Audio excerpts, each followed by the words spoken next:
Halo semuanya, perkenalkan nama saya Raffi Ardani, NIM saya 211200050. Pada kali ini saya akan mempresentasikan untuk tugas dari mata kuliah teori perilaku organisasi yang diajar oleh Bapak Dono Sadana.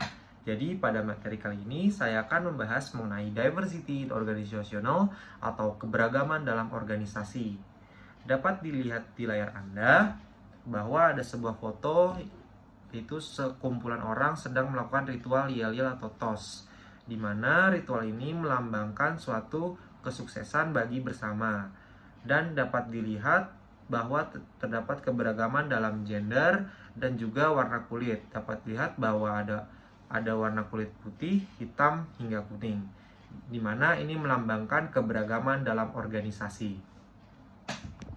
Baiklah, kali ini saya akan membahas mengenai diversity. Diversity itu dalam bahasa Indonesia itu adalah keberagaman.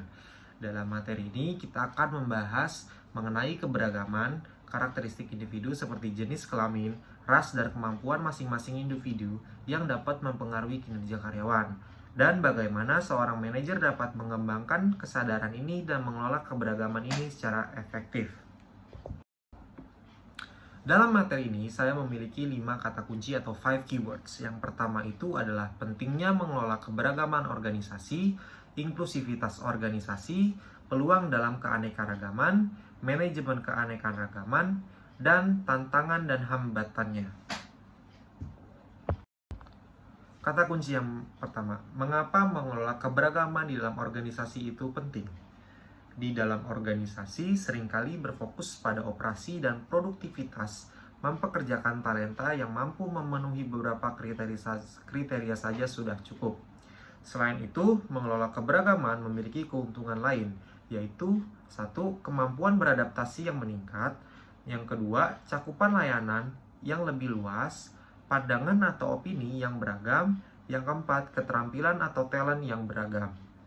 Pada materi kedua ini, saya mengambil contoh dari perusahaan Unilever, yaitu inklusivitas dalam perusahaan Unilever. Unilever Indonesia adalah perusahaan yang sangat menghargai keberagaman dan inklusif. Unilever sangat menghormati segala bentuk perbedaan, tidak membeda-bedakan, dan percaya bahwa semua orang memiliki kesempatan yang sama. Dalam menjalankan komitmen untuk menciptakan lingkungan yang inklusif, perusahaan berfokus pada 3 hal. Yang pertama, meningkatkan keterwakilan perempuan dalam manajemen untuk menciptakan kesetaraan gender. Unilever Indonesia percaya bahwa perempuan dan laki-laki memiliki kesempatan yang sama untuk bisa berkarir di perusahaan.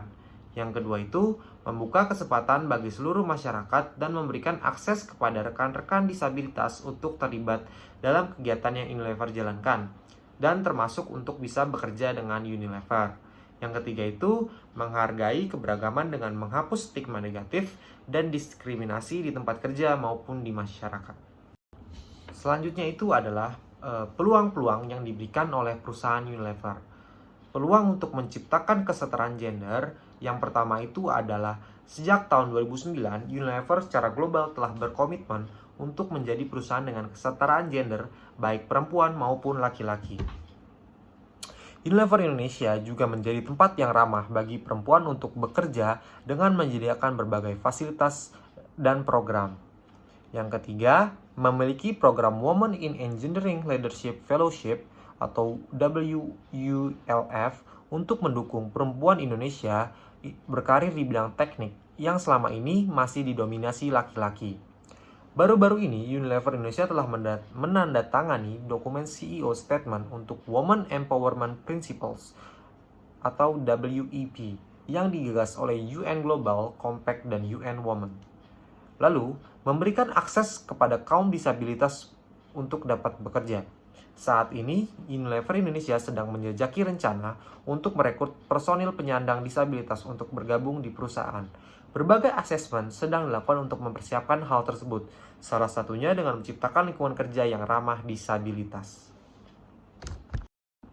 Nah, lanjutannya itu adalah komitmen perusahaan untuk menghargai keberagaman dengan menghapus stigma negatif dan diskriminasi di tempat kerja maupun di masyarakat.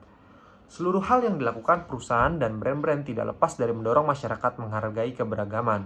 menghapus stigma negatif dan diskriminasi. Unilever Indonesia percaya semua orang, tanpa terkecuali, berhak mendapatkan perlakuan yang baik.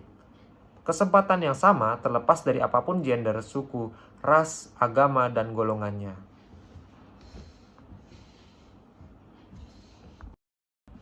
Berikut adalah bagaimana manajemen keanekaragaman dalam organisasi untuk mengelolanya. Yang pertama itu mengevaluasi karyawan, yang kedua itu memiliki keragaman kebijakan dan rencana strategis yang jelas, yang ketiga itu memberikan prioritas keberagaman dan dalam kepemimpinan. Yang keempat itu bersikap fleksibel, yang kelima meningkatkan kemampuan karyawan. Yang keenam itu menyediakan pelatihan tentang keberagaman. Yang ketujuh, melakukan komunikasi secara efektif.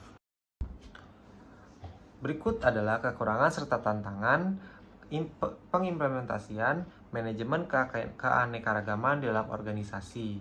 Yang pertama itu ada kekurangan praktik diversity di perusahaan. Yang pertama itu konflik, persaingan kerja yang tidak sehat antar karyawan, kecemburuan sosial antara karyawan di dalam organisasi, serta tantangan diversity di perusahaan dan pemecahannya di tempat kerja. Yang pertama itu ada komunikasi. Dengan komunikasi kita dapat mengenalkan keluh kesah antara karyawan sehingga kita dapat memecahkan solusinya.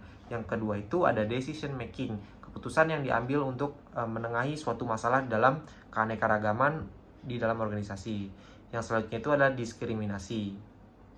Nah, melihat tantangan yang sedemikian rupa, tentunya Human Resource Development dan pimpinan perusahaan wajib mencari cara untuk menangani hal tersebut. Beberapa solusi yang dapat dilakukan oleh seorang Human Resource Development diantaranya sebagai berikut. Yang pertama itu membuat aturan tertulis mengenai batasan dalam bekerja, menghimbau setiap karyawan untuk selalu berlaku sopan. Yang ketiga, menghimbau untuk bersikap terbuka antara karyawan. Yang keempat itu mengadakan training untuk meningkatkan kerjasama tim. Yang kelima, menghargai setiap perbedaan. Baiklah, saya ucapkan terima kasih karena telah menonton video ini dan menyimak video ini. Saya ucapkan mohon maaf bila ada kata-kata yang salah dalam video ini. Wabillahi taufiq wal hidayah. Wassalamualaikum warahmatullahi wabarakatuh. Terima kasih.